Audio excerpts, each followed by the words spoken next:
প্রেমে পড়ার ২০টি লক্ষণ। ১. আপনার সেই মানুষটির কথা দিনের যে কোনো সময় মনে হতে পারে, তা সে আপনি যতই ব্যস্ত হন না কেন। ২. সকালের প্রথম মেসেজটা সেই মানুষটার থেকে পেতে ইচ্ছে করে। ৩. তার বলা প্রতিটি কথা আপনার মনে থাকে, ছোট থেকে ছোট কথাটিও আপনি ভোলেন না। ৪. তার গুরুত্বপূর্ণ দিনগুলোও ভোলেন না, বরং কিভাবে তাকে সেদিন সারপ্রাইজ দেওয়া যায় সেটাই প্ল্যান করেন। ৫. তার সাথে দেখা করতে মন চাইবে, সরাসরি না হলেও দূর থেকে হলেও শুধু এক ঝলক তাকে দেখতে চাইবেন। ৬. বিপরীত লিঙ্গের কেউ তার প্রতি কোনো ইন্টারেস্ট দেখালে আপনার খুব রাগ হয়, মনে মনে সেই লোকটাকে হিংসে করেন। ৭. তার সাথে একান্তে সময় কাটাতে চাইবেন। ৮.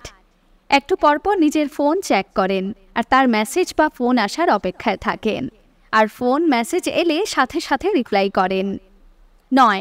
তার বেলায় আপনার মাঝে কোনো ইগো কাজ করে না। ১০.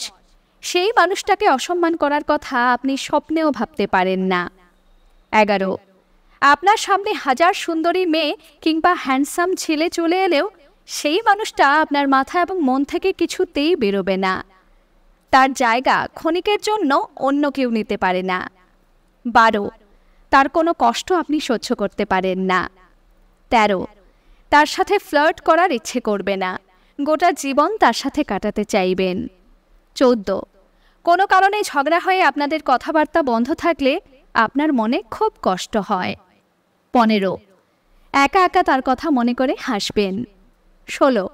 বন্ধু মহলে তার নাম শুনলে কিংবা কেউ আপনার সাথে তার নাম জুড়ে আপনাকে তাতালে আপনি খুব একটা রাগ করেন না, মনে মনে খুব খুশি হন। ১৭. তার সাথে বন্ধুত্ব থাকলেও শুধুমাত্র বন্ধু হয়ে থাকার ব্যাপারটা আপনি মেনে নিতে পারেন না। ১৮. তাকে কোন পোশাকে মানায়, কোন রঙে মানায়, কেমন সাজলে মানায় সেসব আপনি খুব লক্ষ্য করেন। ১৯. আপনি তার কাছের মানুষদের কাছের হবার চেষ্টা করেন। ২০. সে আপনার কাছে কিছু আবদার করলে না করতে পারেন না, এমনকি তাকে কখনো কোনো কিছুর জন্য না বলা আপনার দ্বারা হয় না। আপনি কি এগুলো কারোর জন্য ফিল করেন? যদি উত্তর হ্যাঁ হয়, তাহলে তাকে এখানে অবশ্যই ট্যাগ করুন।